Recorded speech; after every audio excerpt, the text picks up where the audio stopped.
Pero el Señor se ha encargado de sacar a la luz toda esa sinvergüenzura que hay ahí. Pero ¿qué quiero señalar? Las veces que yo fui, era pequeño, lo primero que uno veía, y todavía está, un tremendo cuadro, un inmenso cuadro gigante que decía, Dios es amor. Solamente eso.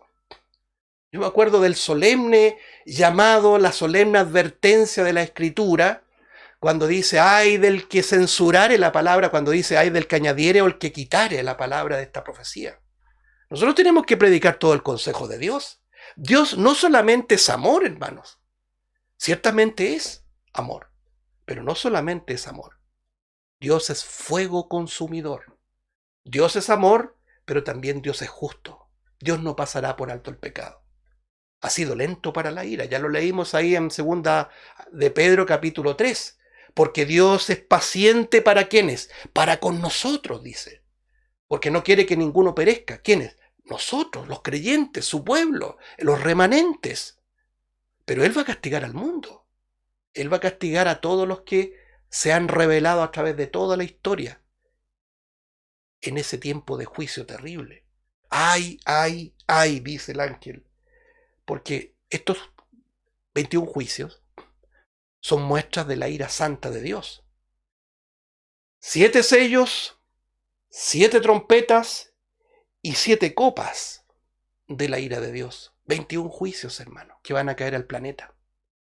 Esto también disipa toda duda, hermanos. Algunos han preguntado esta pandemia o como le han llamado pandemia. Algunos no creen que es pandemia. Bueno, está pasando algo sin duda, hermano. Está pasando algo sin duda. Nosotros mismos, nuestra congregación, perdimos a un amado hermano por esta enfermedad, este virus. Está pasando algo. ¿Quién lo creó? Solamente Dios lo sabe. ¿Cuáles son las intenciones? Creemos que son oscuras intenciones del enemigo, ¿no es cierto?, que mueven las élites, que quieren despoblar el mundo, etcétera, lo creemos, pero esto no es la gran tribulación, amados hermanos. No estamos viviendo la gran tribulación. Esto es solamente, como el propio Señor lo llamó, principio de dolores. Nunca olvidemos, hermano, en este marco explicativo, que estamos viviendo el último tiempo, el postrer tiempo. Y el postrer tiempo tiene un marco, una cota de tiempo, valga la redundancia. Desde que Cristo vino por primera vez, inauguró precisamente el postrer tiempo. Desde su primera venida en proyección hacia su segunda venida, es lo que se conoce como el último tiempo. La pregunta es, ¿estamos nosotros en ese tramo? Por supuesto que sí. ¿Seremos arrebatados antes de llegar a la cota final? Por supuesto que sí. Y ese último tiempo tendría características claras, específicas que la Biblia revela. Tiempo de engaño. Lo primero que el Señor dice, mirad que nadie os engañe. Dirán muchos, aquí está el Cristo, mirad, está ahí, está allá. No lo creáis. Porque la venida de Cristo, cuando Él vuelva por segunda vez, nadie la va a poder ocultar. Será evidente, todo ojo le verá. De manera que el tiempo final tiene esas características de engaño, de suplantadores, de muchos anticristos, pero que anuncia también a un anticristo de manera singular y que aparecerá posterior al arrebatamiento de la iglesia. Pero además es un tiempo de apostasía, es un tiempo de belicosidad general, de guerras, y también lo dice Lucas, de pandemias. Así que no nos sorprendamos, amados hermanos, lo que estamos viviendo. Principio de dolores. Las pandemias son parte del principio de dolores, pero aún no es la gran tribulación. Entonces, hermano, para comprender un poco más de dónde proviene esta gran tribulación, ya la semana pasada mencionábamos lo que dice Jeremías capítulo 30. Jeremías capítulo 30, versículo 7 dice, ¡ah, cuán grande es aquel día, tanto que no hay otro semejante a él! Note usted que es lo mismo que decía nuestro Señor Jesucristo. Mega tribulación, cual no la ha habido desde el principio del mundo hasta ahora, ni la habrá. No hay día como ese. Ahora, aclaremos que ese día no es un día de 24 horas. Es un tiempo, es un periodo. Y conforme a lo que revela, y lo estamos estudiando en la tarde, la profecía de las 70 semanas, ese periodo tendrá un marco de 7 años, que equivale a la 70ª semana de la profecía de las 70 semanas. Si nosotros hemos estado estudiando eso, pero si nosotros así someramente lo comentamos, se han cumplido 69 semanas y queda una semana pendiente. Esa semana es equivalente a 7 años. Es un día terrible, cuán grande, dice acá, tanto que no hay otro semejante a él. Tiempo de angustia para Jacob, pero de ella será librado. Es lo mismo que dice Daniel, que también lo vamos a mencionar después en los estudios de la tarde. Daniel lo voy a citar si usted lo quiere apuntar. El primer pasaje era Jeremías 37, día de angustia para Jacob. Y Daniel 12:1 dice, en aquel tiempo se levantará Miguel, el gran príncipe que está de parte de los hijos de tu pueblo, y será tiempo de angustia, cual nunca fue desde que hubo gente hasta entonces. Fíjese que es la misma descripción, la misma que da Jeremías, capítulo 30, verso 7, la misma que da nuestro Señor Jesucristo, Mateo 24:21, tiempo que no hay semejante a él. Dice, cual nunca fue desde que hubo gente hasta entonces. Pero en aquel tiempo será libertado tu pueblo, todos los que se hallen escritos en el libro. Bueno, nosotros entendemos, hermanos, que este tiempo de angustia para Jacob, sin duda, es principalmente el tiempo en que Dios culminará la dura disciplina para con su pueblo amado, Israel. Y una vez, creo que lo he dicho más de una oportunidad, pero me acordé ahora, conversaba con un judío. En mi vida cristiana tengo el privilegio de haber conocido varios judíos, hermano. Y conversé largamente con todos ellos. Uno de los cuales siempre recuerdo, un viejito, un veterano de la Segunda Guerra Mundial, polaco, su esposa judía, ambos judíos, obviamente, pero su esposa pasó por el lugar terrible de exterminio nazi de Auschwitz-Birkenau, ahí en Polonia. Terrible, hermanos. Y conversé extensamente con él. Y hablábamos sobre el pueblo de Dios. Él no podía concebir que yo le decía, yo soy cristiano. ¿Cómo un cristiano puede amar a un judío? Imposible, decía él. La historia se encarga de confirmar que los cristianos odian a Israel. Yo le decía, claro, tiene consonancia lo que usted dice desde la óptica católico-romana, desde las bases de Agustín. Todos los padres de la iglesia fueron amplios y acérrimos antisemitas, no cabe duda. Pero yo le decía a él, de la óptica bíblica. Todo el que te bendijere, yo lo bendeciré. Todo el que te maldijere, yo lo maldeciré. Los creyentes bíblicos, los que no presumen ser bíblicos, sino que aman las escrituras para corregir su vida y procurar vivir en consonancia con ella, aman a Israel, aman a este pueblo. Y oran, como leíamos ahí, oran por la paz de Jerusalén. Entonces no lo podía entender y yo le decía, ¿sabe? La Biblia dice que viene una gran tribulación, un castigo para Jacob, para el pueblo de Israel, cual no la ha habido desde el principio del mundo hasta ahora ni la habrá. Ni siquiera el holocausto nazi que usted conoce y lo vivió, donde dejó un saldo, una factura de casi 6 millones de judíos muertos, ni siquiera se asemeja a ese exterminio. Ni las cruzadas, ni la Santa Inquisición, nada de eso se asemeja a la tribulación, a la mega tribulación, a la gran tribulación que el Señor anuncia. Es un tiempo de angustia para Jacob. La iglesia no es Jacob, ya lo aclaramos la semana pasada. La iglesia es el pueblo de Dios, es la esposa de Cristo, somos hijos de Dios, no hijos de Jacob. Nos acordábamos de varios pasajes, Isaías 13:6, aullad porque está cerca el día de Jehová.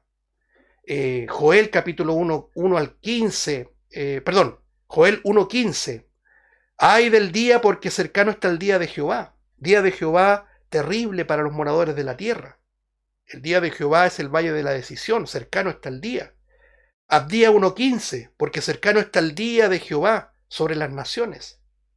Acuérdense que aquí hay un llamado inminente. Los profetas no lo hacían sentados en un sofá, ¿no es cierto?, reclinados para atrás, y decía, bueno, mira, a lo mejor, quizás no pensemos en eso, si tenemos que pensar en la sociedad. No, arrepentidos porque el día de Jehová está cercano, hermanos. Siempre el Evangelio tuvo un llamado imperioso, de urgencia, de inminencia.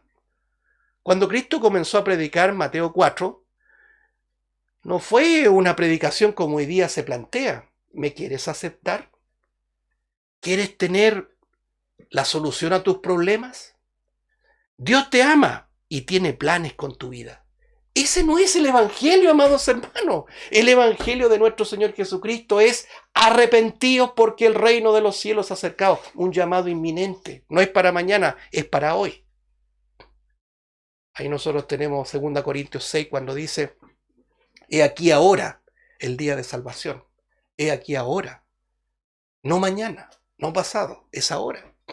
¿Quién sabe si hoy día el Señor viene? ¿Quién sabe si hoy día te encuentra la muerte? Debemos vivir, hermanos, como que no tenemos más tiempo. Debemos vivir, hermanos, como... A ver, los que son seguidores del fútbol, ¿cierto? Usted sabe, cuando termina el tiempo reglamentario, los 90 minutos del segundo tiempo, los 45 minutos del segundo tiempo, y el árbitro, ¿cierto?, levanta su mano y agrega tiempo adicional. 2, 3 minutos, etc.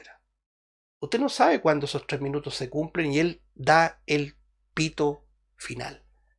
Permítame decirle, hermano, usted no crea que estamos viviendo dentro de los 20 o 40 minutos en esa analogía, ¿cierto?, del deporte. Ya estamos en el tiempo agregado. En cualquier momento suena el pitazo final. En cualquier momento, siendo más bíblico, suena la trompeta final. La final trompeta, dice el Señor a través de Pablo. Entonces el llamado es de inminencia, antes que venga el día terrible.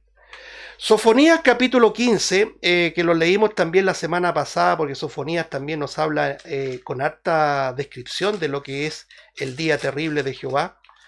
Lo voy a citar acá en Sofonías capítulo 1, versículo 14 y 15. Dice así, Sofonías 1, 14 y 15, dice: cercano está el día grande de Jehová, cercano y muy próximo. Note usted la insistencia, la redundancia en la inmediatez, en la proximidad, en la inminencia de este día. Es amarga la voz del día de Jehová, gritará allí el valiente. Verso 15. Día de ira aquel día, día de angustia y de aprieto, día de alboroto y de asolamiento, día de tiniebla y de oscuridad, día de nublado y de entenebrecimiento. Amados hermanos, meditemos un poco de lo que significa la iglesia. La iglesia es un dique. ¿Se acuerda los famosos roedores, los castores? Los castores son bien simpáticos, pero crean hartos conflictos. ¿Por qué quiero citarlos? Porque ellos comienzan a hacer sus casas en los ríos y hacen unos diques, ¿se acuerdan? Con palitos y cositas. Y empiezan a frenar las aguas y se empiezan a desbordar por otros lados las aguas. Entonces interrumpen el flujo normal de un río, de un arroyo, etc. Bueno, ese ejemplo básico nos permite entender que la iglesia frena, detiene la corrupción. La iglesia es sal de la tierra. La iglesia en sí misma es sal de la tierra, lo dijo el Señor. No solamente luz del mundo que alumbra con la palabra de Dios, sino que también es sal.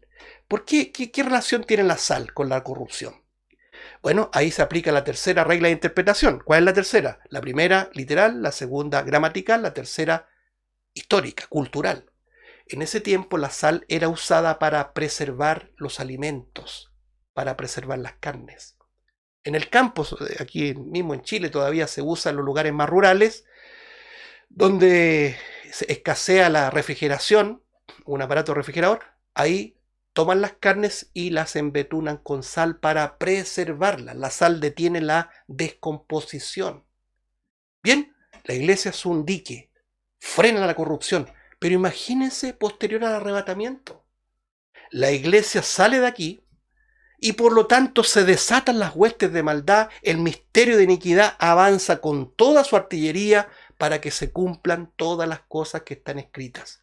¿Por qué me acordé de eso? Sofonía 1.15 dice: día de oscuridad, día de nublado y de entenebrecimiento.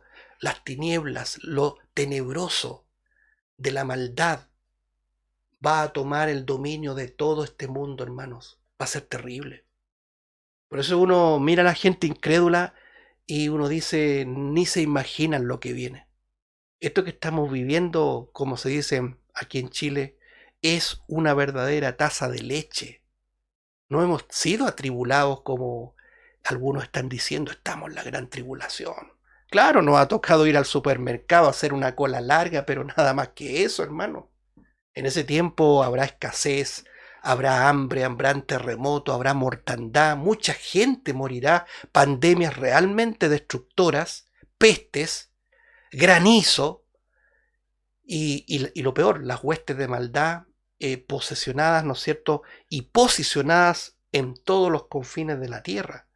A donde dice incluso aquí el profeta Sofonía dice, ahí gritará el valiente, ahí no estarán los, eh, los Superman, hermano. ¿Ah? No estarán los valentones, como digo yo, estos temerarios que no le temen a nadie, que son tipo Bruce Willis, ¿cierto? De estas imágenes icónicas de las películas que nunca se doblegan y nunca les llega una bala, ahí llorarán los más valientes, hermano. Y ya lo leímos ahí en Apocalipsis 6:15. Los poderosos dirán a las rocas, ¿cierto? Cubrirnos. No queremos estar expuestos ante la voz potente de la ira del Cordero de Dios. Entonces, pasajes tan decidores, la idea es empaparnos de esto para entender y darle gloria a Dios de lo que significa ser guardados de la hora de la prueba, amados hermanos. Zacarías capítulo 14, verso 1, seguimos nuestro avance, dice aquí el día de Jehová viene y en medio de ti serán repartidos despojos, tus despojos. Ahí le está hablando Israel precisamente, de manera particular. ¿Qué es lo que es despojo? Ruina, lo que queda del cuerpo muerto, la destrucción, después de una guerra lo que queda es despojo. Bueno, el propio Señor lo dijo, si volvemos a Mateo capítulo 24, acuérdense de este pasaje que a veces lo pasamos por alto. Miren lo que dice Mateo 24, 28, porque donde quiera que estuviese el cuerpo muerto, allí se juntarán las águilas. Bueno, cuando nosotros vemos las aves carroñeras, están, ¿cierto?, volando, mirando justamente la carroña, el cuerpo, donde ir a comer. La otra vez veíamos un documental donde mostraban el ave carroñera clásico aquí en Chile, que es incluso el ave emblema de Chile, que es el cóndor, un ave carroñera.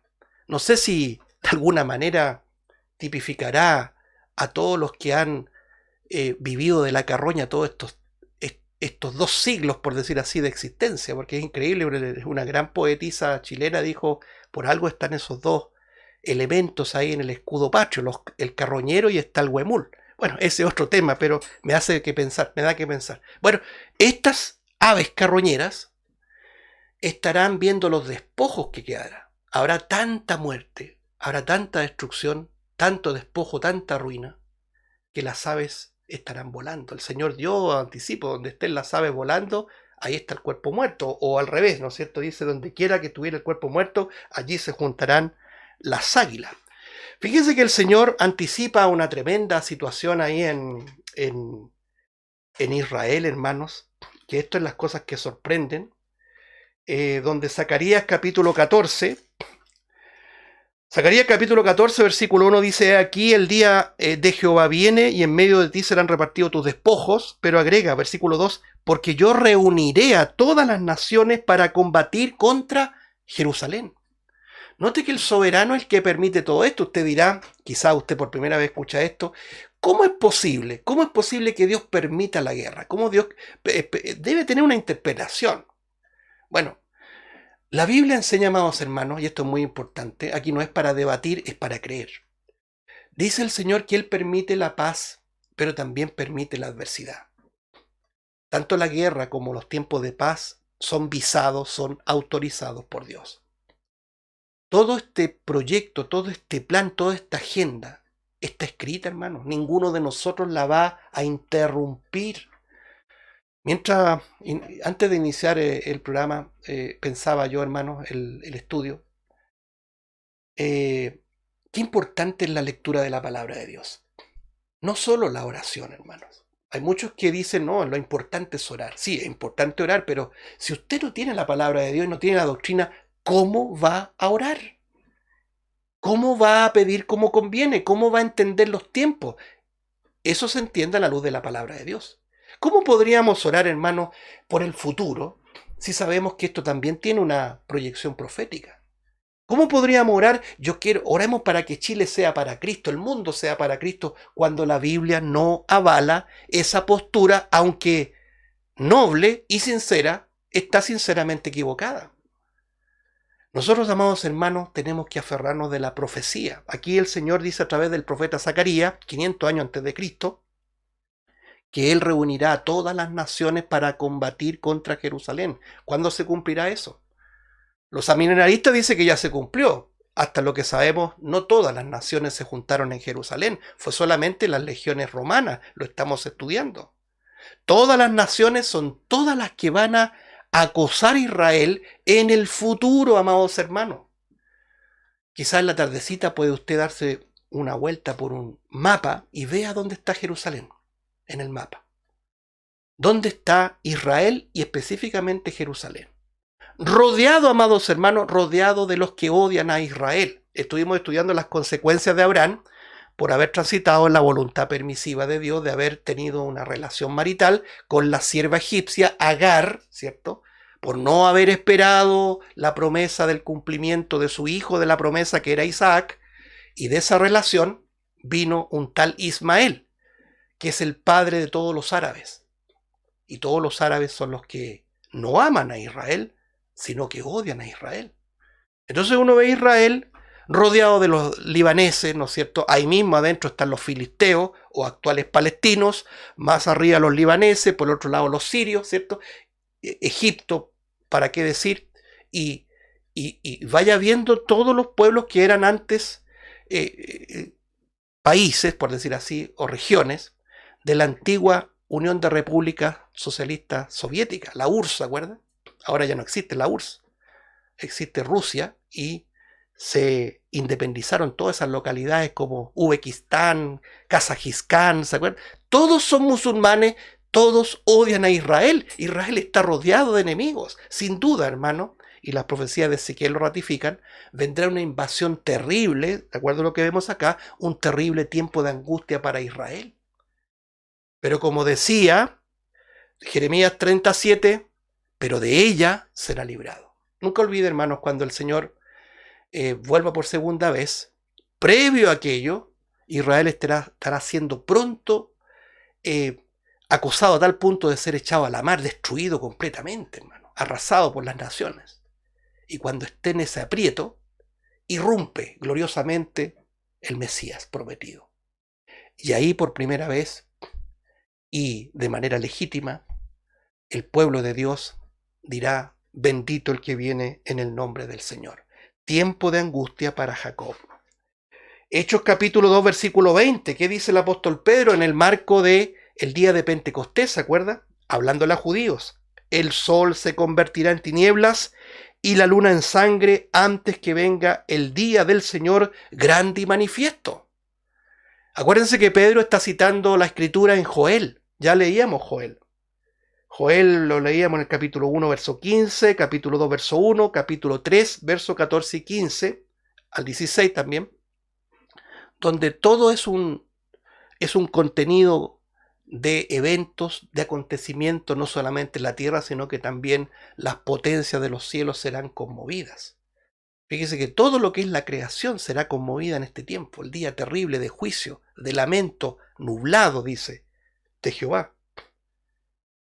Segunda de Pedro, capítulo 3, versículo 10. El apóstol Pedro dice: pero el día del Señor vendrá como ladrón en la noche, en los cuales los cielos pasarán con gran estruendo y los elementos ardiendo serán deshechos y la tierra y las obras que en ellas hay serán quemadas. ¿Cuál es el día del Señor? El mismo día, el mismo de Jehová, el día del castigo, el día de la prueba que el Señor le anuncia a Filadelfia, de la cual será sacada fuera. Nosotros creemos firmemente eso. Primera Tesalonicenses 5, 2 al 3, porque vosotros sabéis perfectamente que el día del Señor vendrá así como ladrón en la noche, que cuando digan paz y seguridad, entonces vendrá sobre ellos destrucción repentina, como los dolores a la mujer encinta, y no escaparán. ¿Quiénes? ¿Nosotros? No, aquí lo dice, sobre ellos, hermano. Este es uno de los pasajes que también nos aclara de que nosotros seremos sacados antes. Amados hermanos, en este marco explicativo de lo que es la gran tribulación, la mega tribulación, viene la pregunta que debemos nosotros disipar y que espero en el Señor que quedemos todos claros en eso. ¿La iglesia pasará o no pasará la gran tribulación? ¿Qué dice la Escritura? Más allá de lo que nosotros digamos solamente en el versículo de capítulo 3, versículo 10 de Apocalipsis que estamos estudiando, ¿cierto? En la carta de Cristo a Filadelfia. Te guardaré de la hora de la prueba, o siendo más preciso, te guardaré fuera de la hora de la prueba. La pregunta es, ¿hay más pasajes? Por supuesto que sí. Analicemos primero, hermanos, esta misma aquí de 1 Tesalonicenses 5, 2 al 3. Primera a los Tesalonicenses capítulo 5, verso 2 al 3, si usted está buscando en su Biblia, por favor. 1 Tesalonicenses 5, 2 al 3. Porque vosotros sabéis perfectamente que el día del Señor vendrá así como ladrón en la noche. Bien, ¿qué es el día del Señor, amados hermanos? Esa es la primera pregunta. ¿Qué es el día del Señor? Muy bien, el día del Señor no es el día del arrebatamiento. Ese es el gran problema de leer Tesalonicenses sin entender, primero, el contexto también histórico de lo que significó que Pablo estuviera hablando de escatología con ellos. ¿Cuál era el problema de los tesalonicenses? Circularon cartas, enseñanzas, muy similares a las de hoy, que habían dicho que estas cosas ya habían ocurrido, que la resurrección estaba ocurriendo, que había ocurrido y que de alguna manera el día del Señor se estaba viviendo en la persecución de aquel momento. Porque si nosotros vamos a la historia, toda esa región, Tesalónica estaba ubicada en la parte superior de Grecia, en la región de Macedonia. Toda esa región bajo el dominio romano eran de profundas persecuciones, hermano. Terribles. Pero no es la gran tribulación, como los amilenaristas enseñan. Era persecución propia del tiempo de la iglesia incipiente, es decir, la iglesia que estaba naciendo, por decir así, pero no era la gran tribulación.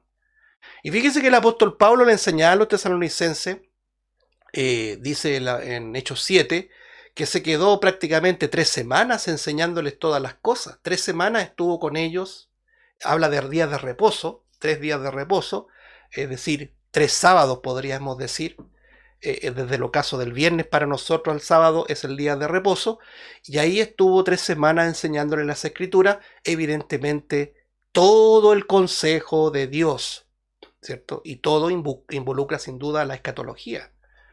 Las 2 epístolas a los tesalonicenses son eminentemente escatológicas. Así que cuidado, amados hermanos, con alguien que te diga la escatología es de 3ª o 4ª categoría de importancia. Aquel que te diga eso está rotundamente equivocado. Tiene que arrepentirse y tiene que volverse a lo que enseña la Escritura. Dejar la filosofía, dejar los libros, dejar de escuchar frases de hombres y ponerse a estudiar la palabra de Dios y enseñarla a los hermanos. Hay que tener mucho cuidado con eso, hermanos. Entonces, ¿por qué digo esto? Porque los tesalonicenses se estaban poniendo inquietos. Habían dejado de trabajar, habían abandonado sus deberes cívicos. ¿Por qué? Porque ya todo estaba ocurriendo. ¿Qué más da? ¿Para qué voy a seguir trabajando si ya está el día del Señor? Los muertos... Bueno, Pablo le empieza a aclarar, no, esto es a su tiempo, de luego nosotros, etc. Y está reivindicando las profecías bíblicas, es decir, armando, voy a decirlo en estos términos para que se entienda, armando este puzzle. Porque las profecías bíblicas, cuando usted no las lee de manera sistemática, es como un verdadero puzzle. ¿Se acuerdan de esos rompecabezas que nos regalaban siempre? Así, de repente alguien tenía que regalar algo y para salir del paso comprar estos puzzles y usted lo abría, se encontraba con 1000 piezas y no entendía nada. Pero a la medida que pacientemente comenzaba a poner pieza con pieza sin forzarla, sino que armoniosamente formada, esta es de aquí, sí, aquí va, no se daba ni cuenta, ¿se acuerda? Los más viejos no acordamos. Empezaba a asomar el cuadro perfecto. La armonía que tenía el cuadro. Bueno, las profecías bíblicas es igual. ¿Qué es lo que hace Pablo, amados hermanos? Y el tiempo se nos fue.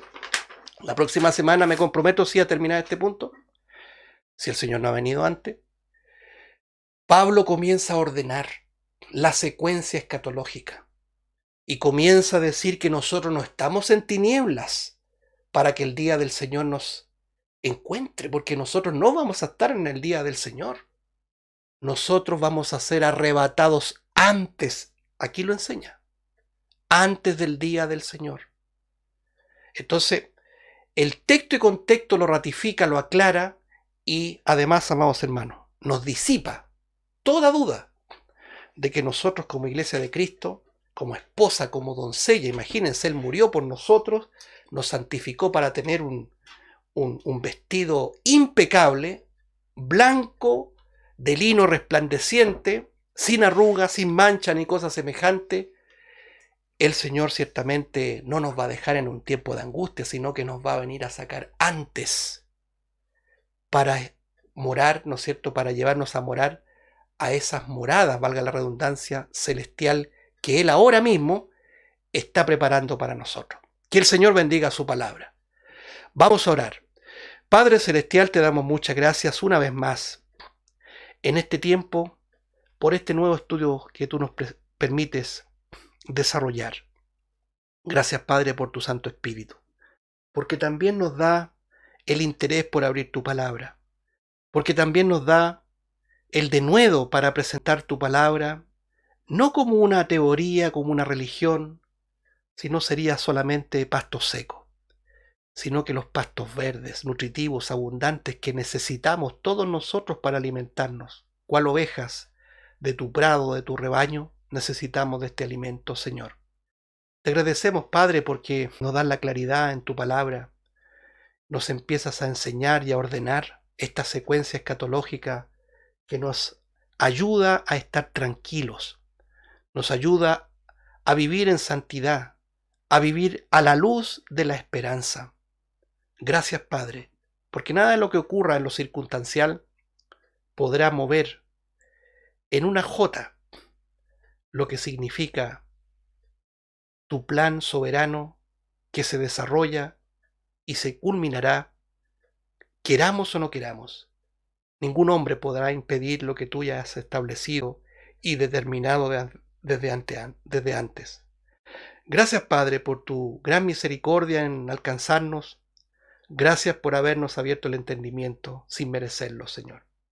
Oramos por todos nuestros amados hermanos. Oramos por la congregación, para que tú también nos libres de todas las cosas que hoy día atentan en contra de tu pueblo.